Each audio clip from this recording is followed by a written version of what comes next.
Integrity का अर्थ है जैसे अगर हम बाइक चलाते हैं तो बाइक चलाने के लिए हर एक चीज की जरूरत है। बाइक का इंजन अच्छा होना चाहिए, उसका व्हील अच्छा होना चाहिए, व्हील में एयर होना चाहिए, पंक्चर नहीं होना चाहिए, व्हील थ्रू बराबर होना चाहिए, हर एक चीज होगा तो ही बाइक अच्छी चलेगी। कार चलाने के लिए हर एक चीज होना चाहिए तो ही कार चलेगी। अगर हम 2, 4, 5, 10 रुपए में कार में एयर फिल करते हैं और अगर कार आपका समझो 10 लाख का है, 5 लाख का है, 25 लाख का है और हम कहेंगे ये 10 रुपए का हवा हम उसमें नहीं भरेंगे और कार चलाएंगे, नहीं चलेगा। तो ये जो एयर है वो इंट्रीगेट करता है, वो कार को इंट्रीगेट करता है। वो 10 रुपए के एयर से ही आप आगे तक जा सकते हो। अभी तो हम नाइट्रोजन भराते हैं लेकिन वो 40 रुपए का जो भी हो एयर है। लाइफ में 2 चीज का आदमी महत्व नहीं देता है। कोई भी आदमी ये दुनिया में 2 चीज क्रिएट नहीं करता है। आप याद रखना, हो सकता है ये क्वेश्चन सब आपके मन में आता है कि नहीं आता है, but being as a teacher हम तो बहुत ही इनोवेट करते रहते हैं। हम पानी का आविष्कार नहीं करते। पानी हमें कहां से मिलता है, हमने बहुत बार ये क्वेश्चंस के ऊपर में, थ्योरी के ऊपर में काम किया है, बट पानी का ये दुनिया में जितने भी जीव जंतु है एक ही चीज आविष्कार नहीं करते, पानी का आविष्कार नहीं करते।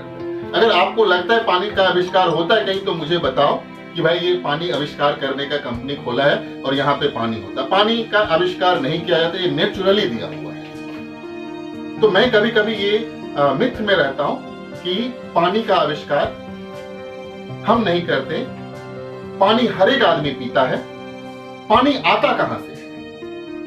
दुनिया के जो 4 हिस्से में से 75% हिस्सा पानी है, उसमें से 2, 3, 4% यूजेबल पानी है जो हम पीते हैं। समुद्र का पानी पीने वाला नहीं होता। बट आप कभी सोचो यार ये पानी आता कहां से? पानी है क्या? कहां से ये पानी आया? जैसे हम फार्मिंग करते हैं, हम घर बनाते हैं, हम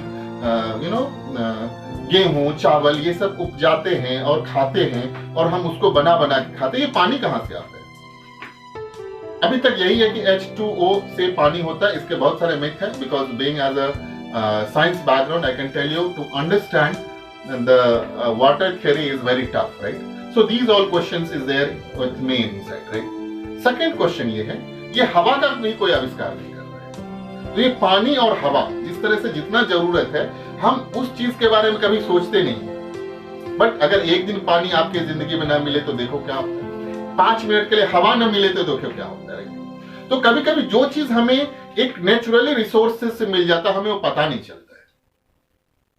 हम उस चीज का इंपॉर्टेंस नहीं दे पाते। उसी तरह से लाइफ में क्या हो रहा है, ये जो आप नॉन इंटीग्रेटेड हो, आपको पता है कि आपकी जो मातृभाषा है हिंदी, मराठी, तेलुगु, तमिल, पंजाबी, उससे आपका काम चल रहा है। मींस आपको पता ही नहीं चल रहा है कि मुझे इंग्लिश की वजह से भी कोई प्रॉब्लम हो रहा है, बट आपका लाइफ इंटीग्रेट नहीं है। तो ये लाइफ इंटीग्रेट करने के लिए मैं बहुत अच्छा से आपको एक अच्छी तरह से बताता हूं कि जैसे एक सर्कल है, ये समझो एक गाड़ी का व्हील है।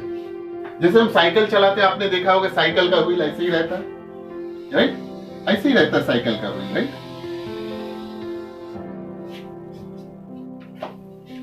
और वो साइकिल के व्हील में आप देखे होंगे बहुत सारे स्पोक्स लगे रहते हैं, राइट? आपने देखा होगा स्पोक्स लगा रहता है। बट आपने कभी गौर किया ये साइकिल का व्हील चलता कैसे है?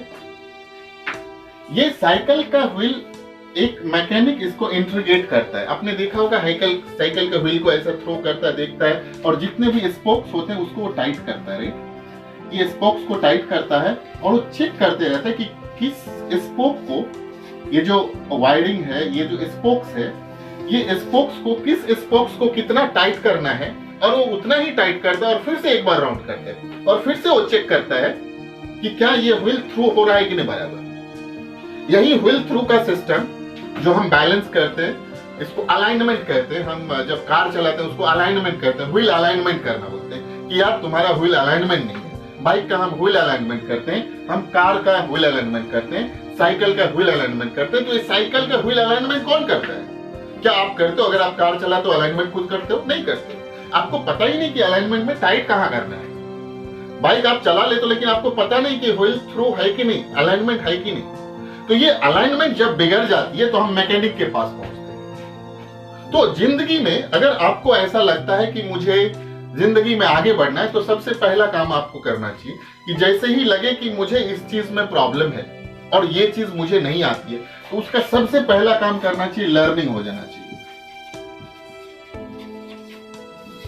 क्योंकि ये जो लर्निंग है ना वो आपको लिबर्ट कर देता है, लर्निंग से आप लिबर्ट हो जाते हो, यानी लर्निंग लिबरेट्स। जैसे हम संस्कृत में कहते हैं सा विद्या या विमुक्ति, लर्निंग लिबरेट्स। लर्निंग क्या करता है, आपको लिबरेट कर देता है, स्वतंत्र कर देता है, तो आप सीखने लगते हो।